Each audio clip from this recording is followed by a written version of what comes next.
the Indy. Around and around and around they go. 200 times, 500 miles, 225 miles an hour from start to finish, in the greatest spectacle in motor racing. A shrine to speed, a racing odyssey. The people remember the crashes, but the drivers remember the near misses. The formula for winning it? Come prepared, pay attention, avoid potential catastrophes, bring your nerves and attitude, and hope for some luck, if not divine intervention. Heartbreak and exhilaration are a moment apart. A gear shift here, a touch of the brake pedal there. Gentlemen, start your engines. This is the Sporting Almanac Podcast.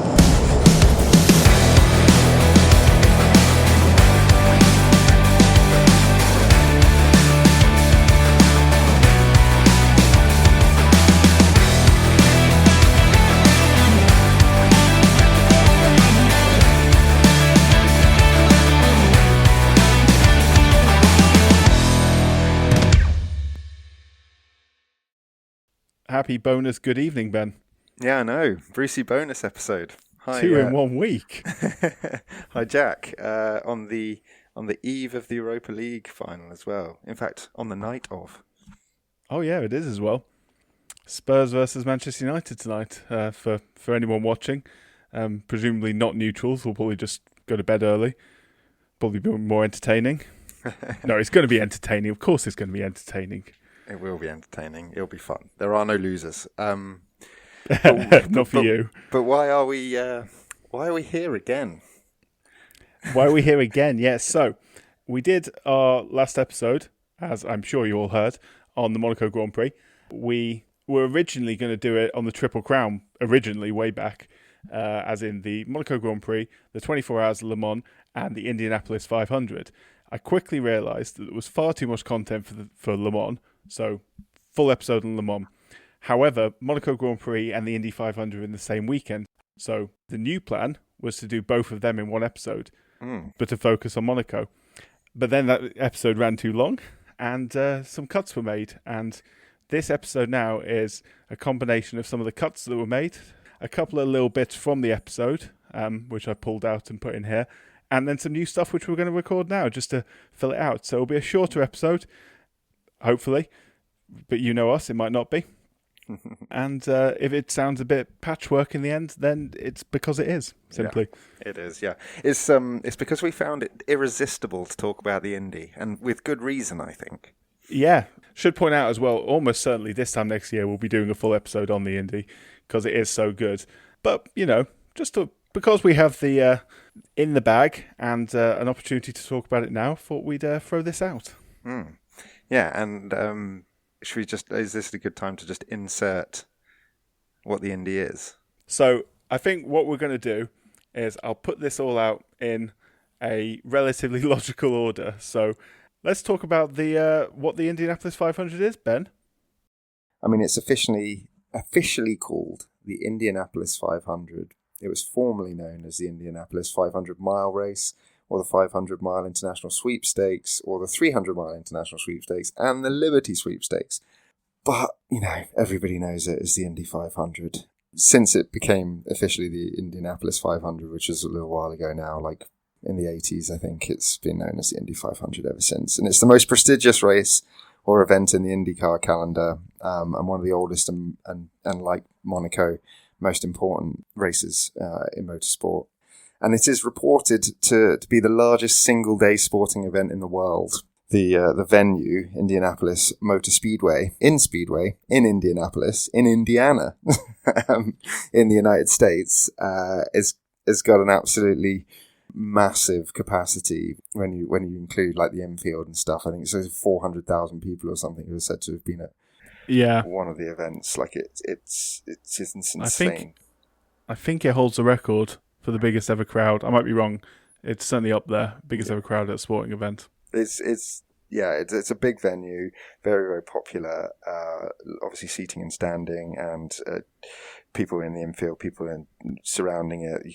You camp there, all sorts. We'll come on to some of that detail in a minute. But It's nicknamed, we just put it into context, it's nicknamed the greatest spectacle in racing, not necessarily because it's the greatest race or the most prestigious race, just because as a spectacle, it is fairly unrivaled for the reasons. The noise alone. Yeah. Sounds incredible. And unlike Formula One, unlike Monaco, it's raced around a 2.5 mile or 4 kilometre oval circuit. The track is a rounded rectangle, 4 distinct turns of identical dimensions, 4 straightaways, 2 very long ones and 2 short chutes. And traditionally, the field is 33 starters aligned in a starting grid of 11 rows of 3 cars apiece. So again, different to Formula One in that sense.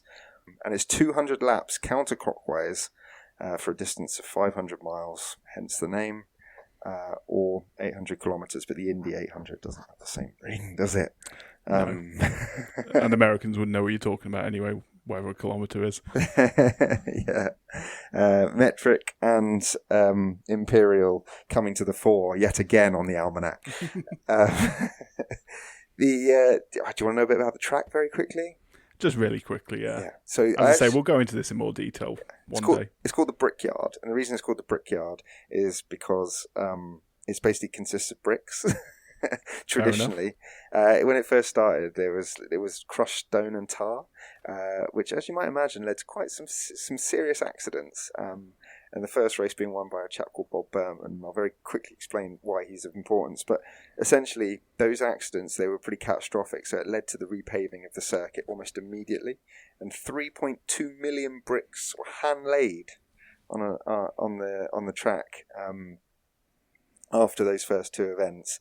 And anyway, Bob Burnham, who won the inaugural event on the more dangerous circuit, would later die in an accident in 1916.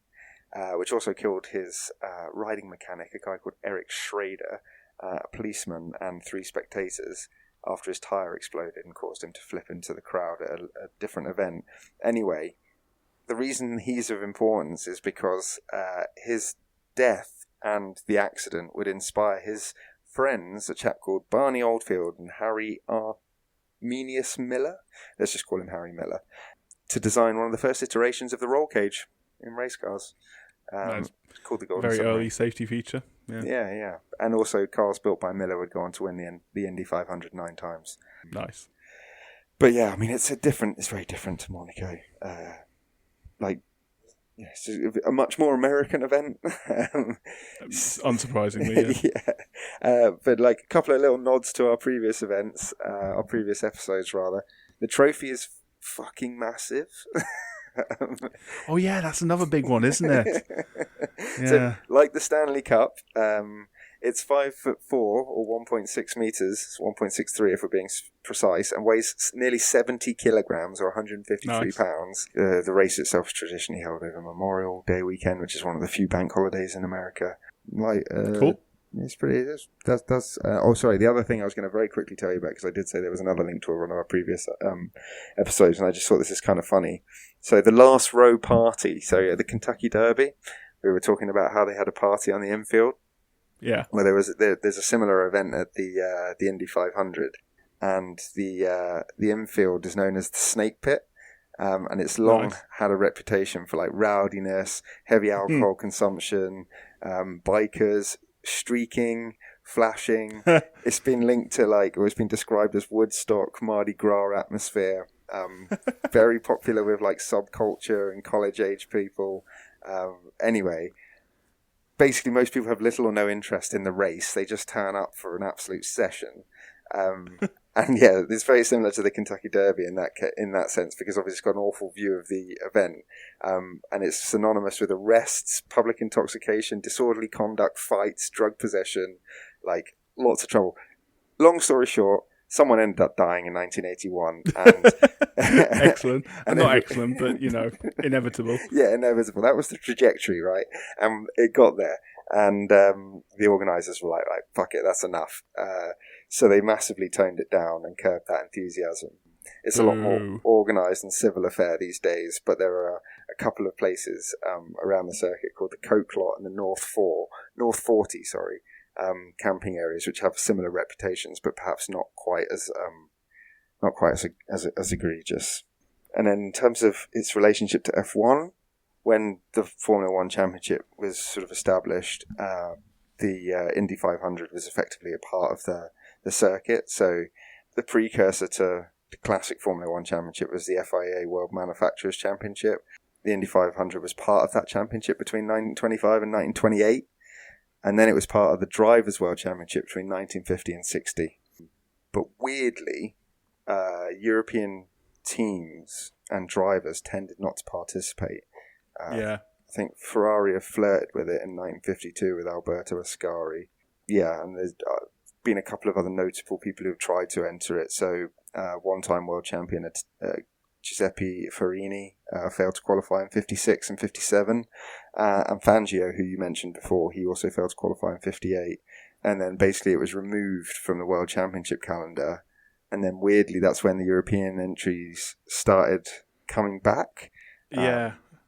Very odd. It's so strange. It was like the FIA obviously wanted to go global, but they didn't take into account how financially unsuitable it was for people to ship over all their cars and everything for one single race. But then the prestige of it grew enough that by the time you got the 1960s, individual drivers who were starting to make quite a lot of money, and they were keen to go over and test their mettle against the Americans. So it became fashionable to do so as well. It's very interesting. It's really interesting. And then this is a nice way of getting us back to Monaco. So Jim Clark, who we mentioned earlier, he won it a few times. He raced for Lotus. He was second in his first attempt in 1963. He then dominated in 64, but suffered a suspension failure. So it's a Lotus. Yeah. And then he completely dominated the race in 65 and won it.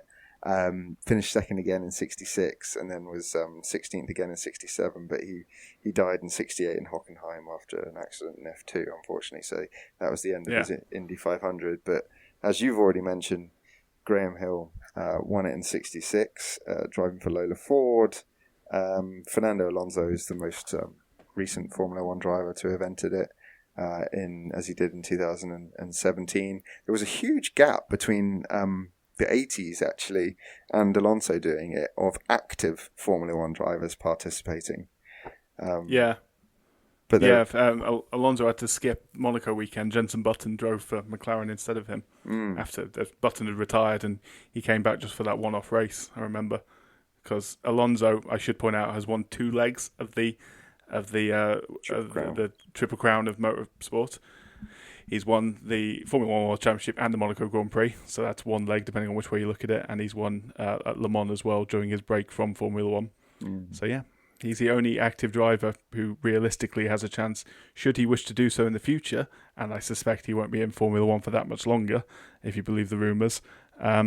I suspect he will probably give it a go again. Give it one more Good luck to him. Yeah, because you've got plenty of other F1 drivers who have won the Indy. Mario Andretti won in 69, Fittipaldi 89 and 93, Jacques Villeneuve in 95, who also won Monaco in 97, but has never won Le Mans. Surprisingly, Le Mans I feel like is the easiest one to win in many ways, in that if there's a prestige about you and about the opportunity. There's only a handful of teams who can ever really win Le Mans realistically, as long as they keep the car on the circuit. So I'm surprised he never went and finished it off. Maybe he tried, I don't know. I'm sure we can go into that in Le Mans episode. Yeah, Villeneuve, and then the other one who you already mentioned to me, offline, so to speak, is Montoya, who won the Indy in 2000 and 2015. Who I used to love. One of my favourite drivers. He was mad. But he won the Indy in 2000 and 2015. He won Monaco in 2003. And then you've had a couple of other people who've been in Formula One who are not so good. Takuma Sato, Marcus Ericsson, who both won Indy but didn't really have very prestigious Formula One careers. So they still made it. Yeah, so there's a lot of overlap and a lot of links between the Indy and Monaco and the Indian Formula One more generally. But that's a little taster, I guess. We can go into the India in more detail another time. The only other thing worth mentioning about the Indy 500, which I have no idea why they do, but they get given milk at the end to celebrate instead of champagne, which is bizarre. Mate, now that you've mentioned it, can I just tell you a very quick story about how seriously they take that tradition? Okay, go ahead.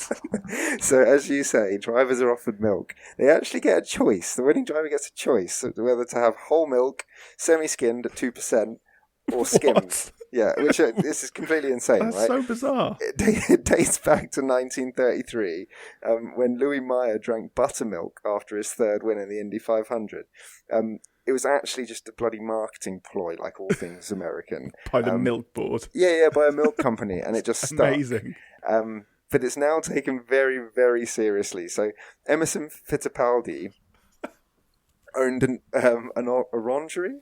And he drank orange juice in 1993 in an attempt to market his own brand of orange juice, right? And he has been booed as recently as 2018 when he drove the pace car at the Indy 500. They basically just boo him every time he attends because he did it. And, How dare he? And the next race after the Indy 500 that is held on the Indy circuit is in Milwaukee Mile in Wisconsin, which is a state known for its dairy industry. So if you don't respect the milk tradition, they will fuck you. Oh, that is so bonkers. But yeah, sorry.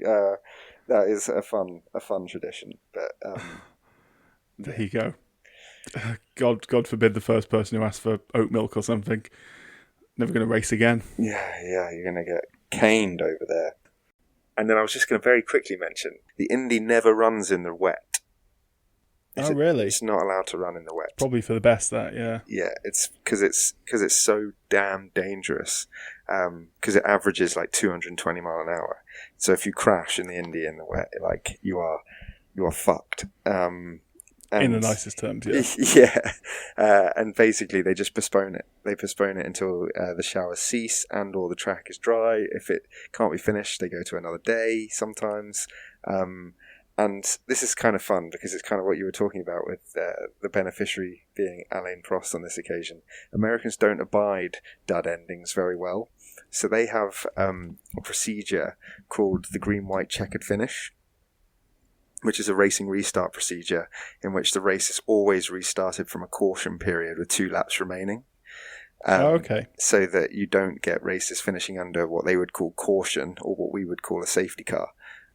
So no safety car finishes. Yeah, except you can have that at the Indy. But what the Indy, for some reason, it's just the exception to the rule. But what they tend to do at the Indy 500, if they think that is going to happen, is they just red flag it. Fair enough. And then restart it from you know, like a normal, as if you're resuming the race after a red flag. But yeah, it just basically means green, restart the race, white, last lap of the race, checkered flag. I see. Oh, okay, cool. Yeah, and it's probably, in addition to all of that, it's probably worth mentioning that it's very similar to NASCAR's Daytona 500. And the Indy 500 is typically held early on in the IndyCar series. It's the 6th event out of 17 races this season. And that's quite a unique phenomenon, although not exclusive to the Indy 500, because as we did on Monaco comes early in the Formula One season, but the Indy, coming early on in its in the IndyCar series season, for American standards at least. Slightly peculiar because major events are usually held at the end of respective American seasons because they love the crescendo. Indeed. And the build, yeah. Although it is obviously it's over a public holiday weekend, it's Memorial Day weekend, which is obviously commemorating the troops. Will come with playing of the last post as well as, of course, the national anthem, as usually accompanies the race. And a lot of times with motor racing particularly, when you're first building the calendar, it's not always the case that the calendar's as long as it is nowadays. It's not always the case that you know which events are going to be the most prestigious because these things develop over time. So you get a race which is held at the same point. It can come in anywhere, like in Monaco, being quite early in the season, which you couldn't really have it too late in the season because of the weather. It's treacherous enough already. It's treacherous enough in May with the weather.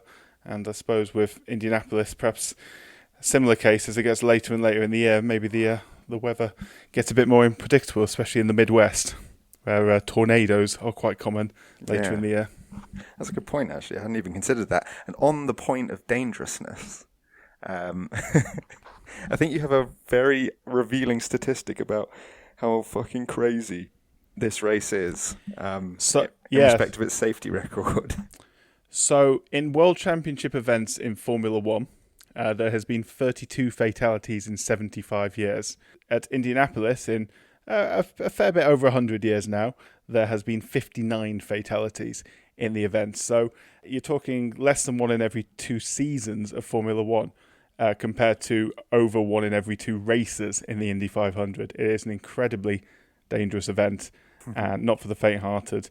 And although obviously the safety record, as it has in all motor racing events, has improved in recent years, as we mentioned before, Colton Herta had a big crash on qualifying for this event, so it still remains a dangerous event. Yeah, this year, yeah, I think it was only 12 laps into the Indy 500 when it first experienced its first ever fatality. And I think you can probably tell us a bit more about that, but just to put that into a little bit of context before you do, compared to Monaco, for example, it took 26 races until there was a fatality at Monaco. And as we were discussing on our last episode, there has actually only been 1 fatality at Monaco. And then there is, in respect of Le Mans, there are 3 races before there was a fatality. So, yeah, 12 laps in, pretty impressive. I think you can probably tell us a bit more about the detail around how that came about, I think. Yeah, it was tragic. As you mentioned earlier in this piece, the drivers used to have ride-on mechanics with them as they were driving, and 12 laps into the very first Indy 500, Arthur Griner's ride-on mechanic Sam Dixon was tragically killed. The fans at the event, I think this says possibly a lot about the human beings in general, but certainly sort of the sensibilities of the time. There was a great scramble to see the after effects of what happened, which is quite a dark story, macabre. Really. That is macabre. Macabre, exactly. Yeah, to the extent that spectators were on the track and the race continued and drivers had to drive around them. I mean, fortunately, in 1911, cars weren't quite as quick as they are now, I mean, speaking of that, obviously one of the main differences between Monaco and Indianapolis in terms of why there might be fatalities is the speed of the circuit. It is significantly higher speed, and that is, we're talking, there's a corner at Monaco which gets you down to 40 miles an hour. The average speeds. There are no corners at the speedway that get you to 40 miles. The average speeds around Indianapolis, I think, are in the low 190s. Mile per hour. Yeah, I mean, which is immense. And that average is will almost certainly be heavily distorted by the 10 pit stops that you do, and the number of yellow flags, so under caution, where the pace car comes out. Like, these guys are doing this, they're near 200 quite frequently. Oh, at their top speeds, yeah. Well, the 225 is roughly the top speed, I think. In qualifying, that's what they'll be going round at. The only reason you won't be doing that maxed out is because obviously it's a very long race and you've got to manage your tyres. You have to manage your fuel because refueling is allowed. The whole thing is about basically slipstreaming the car in front for as long as possible. But obviously, a bit like in track cycling or in more like road cycling, which is such a weird segue. I don't think it is. It's a comparison I think I've made before. It's frowned upon to sit behind the car in front for a long time because obviously it's a massive advantage, and so you'll see a lot of jockeying for position in the Indy. In the same way that if you watch road cycling, the guy pulling at the front will eventually just pull off and be like, fuck off, you go to the front and you do your bit because he's using more energy. And the person behind is obviously trying to blag. The advantage to everyone in in road cycling compared to the Indy is if you slow down, because you're the guy at the front pulling who refuses, then the race pace slows down, and that's to everyone's advantage because everyone conserves energy. Whereas obviously that's not a thing that will happen in a motor race. No. So yeah, I think watching cycling as I do, when I've watched the Indy 500, which I have a few times, it gives me the same sort of feeling. It's that sort of slow build up and the anticipation, and seeing where the leaders are positioning themselves and anticipating what the end might look like, and then the last few laps or the last sort of kilometre or so of a cycling race is the same sort of intense, mad scramble for trying to get over the line first. It's a similar sort of feeling I get as a sports fan watching it, if that's not too rudimentary to describe. Yeah. I think that's right. It's not rudimentary at all. It's accessible, and that's what we try and do here on the Almanac. Where to go next? I think. This is part what is now a triple header for the Triple Crown, albeit this is going to be a mini episode. I think mentioning Mr. AJ Foyt, who is the first man to win 4 Indy 500 titles, but more importantly, in the context of the Triple Crown, he was the only man to win Le Mans and the Indy 500 in the same year, which he did in 1967. In 1967, he won Le Mans, the 24 Hours Le Mans, alongside fellow American Dan Gurney, which is a heck of a team because he was a fantastic driver. They won it in a Ford GT40 Mark IV. Anyone who's seen the film Ford versus Ferrari, or Le Mans 66, depending on where you are in the world. The Ford GT40 there. It's not that year, obviously, that's 1966 that film was about, but the same era and the same vehicle, or mostly the same vehicle. That was an unprecedented feat and remains unmatched to this day. 2 of the most grueling races in the world in the same year. Impressive. Yeah, that's very cool. And 4 Indy 500 titles. First man to do that. Oh, nice. Yeah, well, I mean, like as we said on, I think we probably said on the Monaco podcast, you can't do Monaco and the Indy in the same year because they're on the same weekend, like this week. They are. So for the time being, at least. Yeah. So the next best you can probably do is probably the Indy and Le Mans because they're Formula One. You have to A, be in Formula One, and B, I would say a Formula One race is, whilst it's probably the most technically difficult, is not as intense or as grueling as the latter two. There's a closer parallel, perhaps, between the 500 and Le Mans. Yeah, I would say probably, obviously, high speeds. Obviously, a lot of strain placed on the body. I think the reason the Triple Crown of Motorsport is the Triple Crown of Motorsport, aside from the prestige of the particular races, is because they are 3 very, very different challenges. Monaco is tight, technical, unforgiving. Indy 500 is high speed, dangerous, very tough physically. And then Le Mans is just endurance, concentration, although it is obviously done in teams of formerly 2, now 3 drivers. Good bloody job, considering it's raced over 24 hours. Yes, that would be quite the challenge. But yeah, that's very well put and succinctly summarised. Those 2 things are the same thing, succinctly and summarising, but there we are. That's fine. I'm not judging you. Should we talk about women? Let's talk about women, yes, because we didn't do that in the Formula One episode, and that was remiss of us, or it was probably perhaps because there aren't very many women in Formula One or have driven around Monaco. But that's not true for the Indy. No. Of the Triple Crown events, Monaco is by far the least represented by women. Le Mans has a decent history of women participants. Indy 500 has a delayed history, but they certainly got round to it very in delayed, the end. Considering you weren't allowed in the pits until 1971. Yep, that'll delay it. But since then, there have been 9 female drivers to qualify, and the first of those was Janet Guthrie in 1977, which is a good story. Yes, that is a good story. Do you want to tell it? I can do, yes. So, 1977, she made history. First woman to qualify for the Indianapolis 500, which immediately sparked controversy over the traditional starting command, as you said in the intro, which is, "Gentlemen, start your engines." It's so inevitable, this, but the Speedway management, traditions trumping everything else, as always, they're refusing to alter the phrase, arguing that only, and this is their reason for doing so, argued that only male pit crew members physically started the cars because the drivers obviously such a technicality.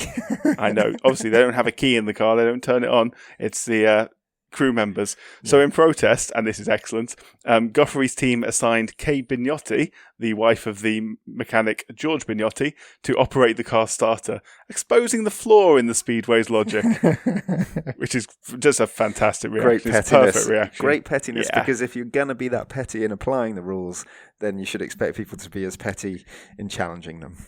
Exactly. At best, that was a sticking plaster. I mean, this was an inevitability. They should have seen it coming. They deserved this. Anyway, in the inevitable public pressure, media scrutiny, the officials relented.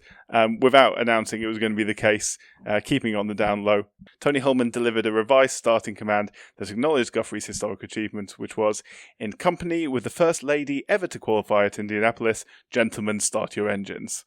Which I guess is okay. Yeah, that's okay.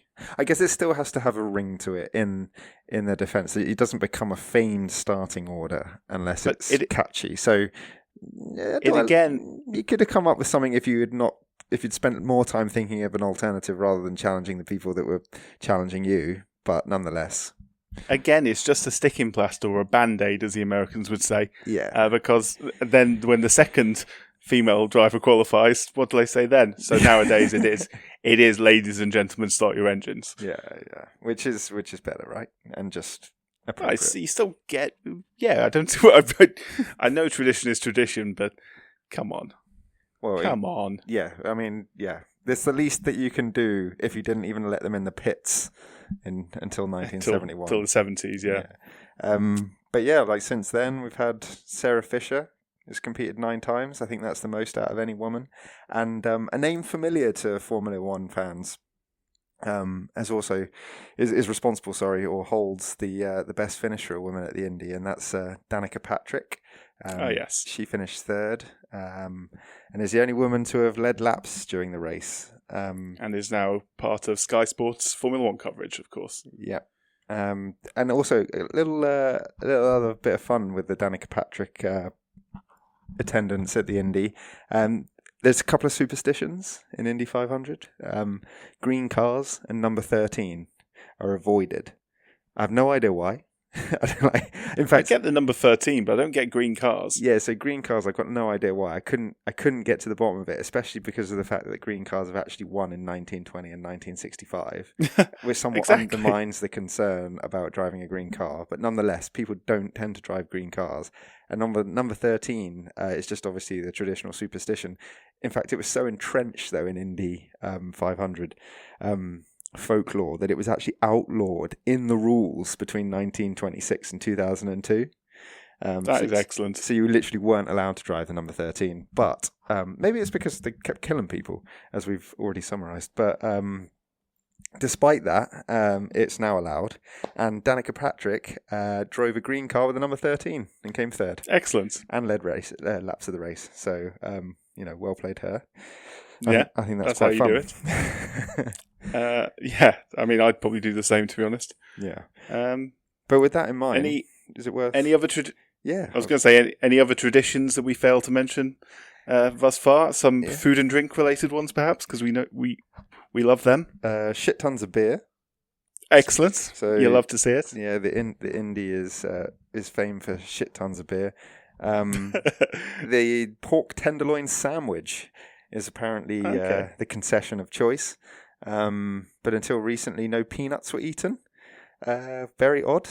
Obviously, now peanuts are probably quite a profitable margin on them, so they are sold. But they were considered bad luck because of a very ambiguous, long-standing superstition derived from a legend dating back to at least the 1940s. So a lot of caveats here, in which it was rumoured, again another caveat, that a crashed car was found with peanut shells in the cockpit.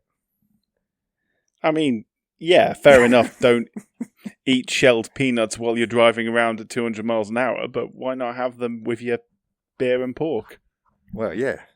When you said that originally, I assumed it was an allergy-related thing. No peanuts. I was like, oh, that's very, very progressive. But no, of course, it's a silly superstition. Yeah, it's just my mistake. Just madness. Another fun thing, which is it's less of a tradition, more of a rules thing, like rookie tests.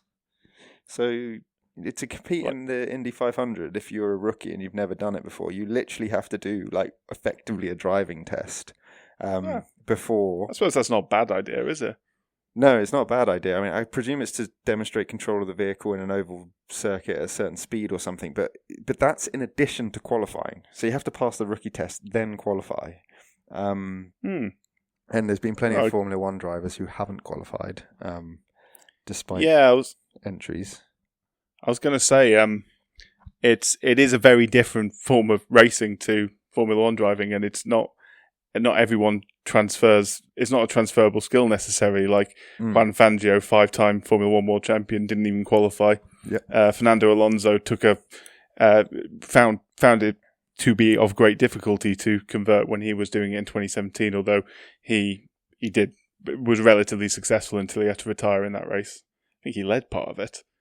Yeah, he did. Yeah, so, Alonso was going well, and then he had an engine failure or something, didn't he? Yeah. Would have been the second man ever to win the Triple Crown had he won that. Yes. Although I do have a caveat for Graham Hill momentarily, but let's finish traditions first. Well, I guess at the other end of the spectrum that we're discussing, there's also refresher tests for veterans. So, cool. So if you have any prolonged period of time out, then you decide to come back, you will find yourself also on the receiving end of a test, which I think's quite cool. I don't think it's such a bad thing. It's in a sense, I mean, the super license rules in Formula One. Yeah. You have to have done a certain amount of X formula before you can do Y formula, before you can do Z formula. Like you have to have been successful in karting before you can do Formula 4, before you can do Formula 3, Formula 2, Formula 1, or other FIA events like World Endurance Championship counts towards it and stuff. You have to basically prove you're a good driver before you can race in Formula 1, which doesn't stop 17-year-olds getting their super licenses, but nevertheless. It certainly limits the opportunities for them, though. They have to be good 17-year-olds like Max Verstappen and Kimi Antonelli, the two I'm referring to. Yeah. And this also isn't a tradition, sorry, just to circle back, but I think I don't know, I just kind of liked it. There's a curse of the name Smith associated. That's really random. With the Indy 500. Yeah, it's very random, isn't it? But nobody by the name of Smith has ever competed in the Indy 500, despite the fact that it is the most popular surname in the USA. That's really random. Only 4 of them have ever completed a race at the track.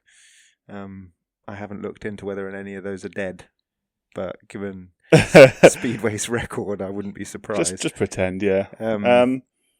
I was saying, have there been any Formula One drivers called Smith? Yeah, there will have been, surely, back in the day. I'm sure there have been, but there's none coming to mind. No. I could have forgotten someone really obvious or something, but I guess it's like, it doesn't really increase. I mean, we're going off on a random coincidence, tangent. isn't it? There's no. I'm sure if you did the maths behind it, it's probably a bit unlikely, but not particularly impossible. So, yeah. Given the percentages of people who make their way through to elite level sport, it's like, kind of.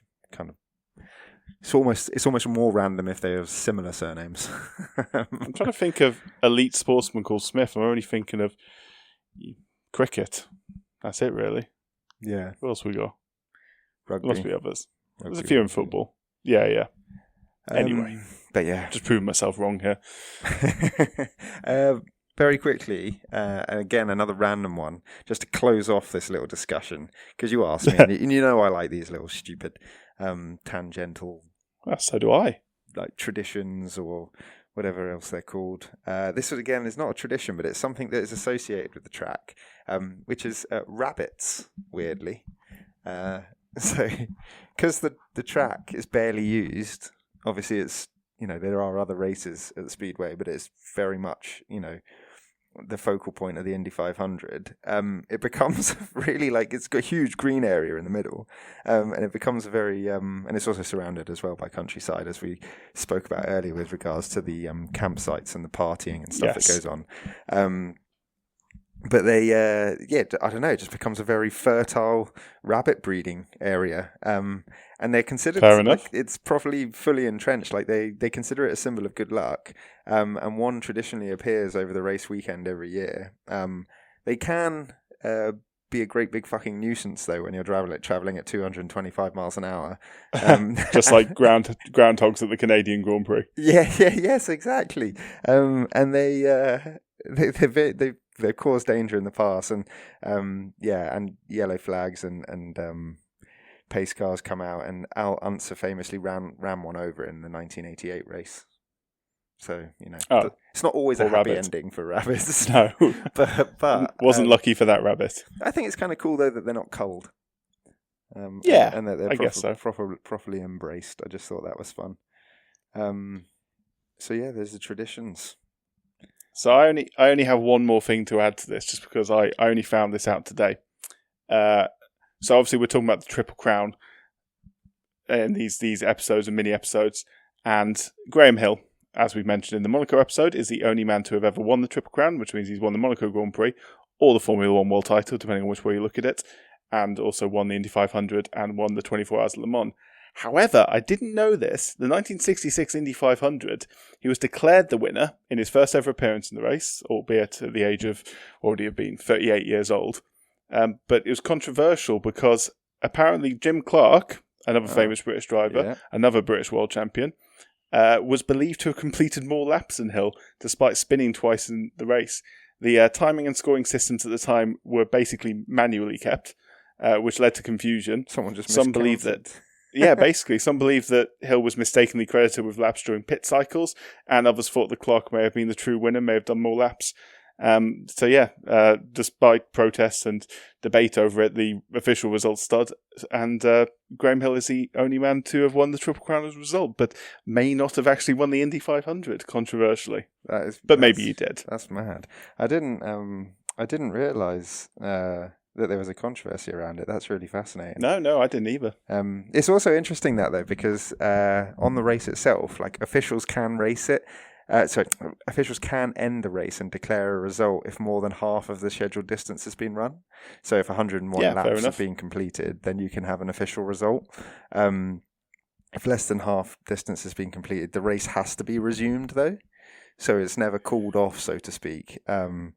And that means that it can go over into second days and stuff. I think you have to do two laps in Formula 1 to get a result, albeit with half points. Yeah, CC Spa and the shambles there. But it has to be 2 racing laps now because of the shambles at Spa. Yeah. Well, I guess that's the silver lining to come out of that whole debacle. But at the end, and George Russell's first podium. Yes. Great knowledge. In a Williams. I just love Williams. But yeah, we're going back to the Indy and how how it impacts the Indy. Like, the primary limiting factor is normally daylight because of the length of the race. So if you have any delays or you have any bad weather or what have you, then it normally goes into a second day because it doesn't have any floodlights at the stadium. Fair enough. Which is pretty... I don't know, I was going to say that's odd, but I guess when you think about race tracks, that's not that odd, actually. Most don't have them. But yeah, if the race is halted and can't be resumed before sunset, which I think is a really weird and very artificial point in time, feels dangerous. Like the soft sun of the evening glow I don't think those are the conditions to be hurtling round an oval. No, I'm fairly sure the cars don't have headlights or rear lights for that matter. Yeah, so they probably have those kinetic energy ones, if Indy is similar to Formula 1, but I doubt it. But yeah, sorry, I thought that was just fun, like what you were saying about the confusion with the laps. It made sense to explain how that could easily happen. So, because the Indy, it can really be on and off. Sorry, that's probably the one thing I didn't say, which I should have said. It stops in wet weather, which I already mentioned. The crashes can stop it. Yeah, running over rabbits can stop it. There's loads of reasons why the race would be halted, because it's not necessarily like Formula 1 where you have just a safety car come out or what have you. There are certain conditions in which the race gets red flagged and restarted. I think they have rolling starts though when they restart, not standing. Fair enough. Yeah. Well, there's a 10% chance of rain this weekend in Indianapolis, so fingers crossed. Well, there just won't be any racing. If it does rain, that's the annoying thing. It's not like Formula 1 where you can be like, it's raining today, apparently. But yeah, I think that adds to the intrigue though, because it adds to the concentration value of it all, etc. I agree. Yeah. And if you win it, you get the Berg Warner Trophy. introduced in Yes. 1936, awarded to the winner, is presented in the winner's circle after the race. Giant, as mentioned, but tell us about what the driver actually takes home, because I didn't know this either. Well, the winner takes home a 18-inch replica known as the Baby Borg, which is fun. Yes. It's a good name. Yeah. It's made of sterling silver. It's made of sterling silver, which is an alloy of silver and usually copper. So There you go. You know, I like chucking out these little stupid things. Metallurgists. Yeah. Getting a nod today. Anyway, I think, is that us done then? I think so. Our shortest episode ever, although still a lot longer than I thought it was going to be. Well, it was interrupted by my internet failing, so apologies for that. What was I going to say? Yeah, I think that is it, mate. I don't think I've got anything else to discuss on the Indy other than to say I hope everyone enjoys it. It will be on Sky. It will be on Fox Sports in America, but I don't need to tell Americans. And if you're interested around the world, then can I strongly suggest you Google, because I haven't done my prep. Yeah. I mean, this was a last-minute decision to do this bonus episode, so I'm sure no one will blame you. Yeah. And yeah, I guess we, as we said on the end of the Monaco episode, we will see everyone at the Champions League.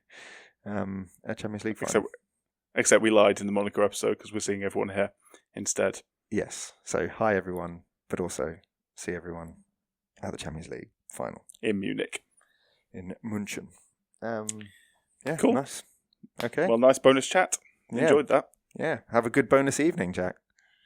Well, we'll see who wins the Europa League final. Not that you care. I do not. Right. See you later. See you later, mate.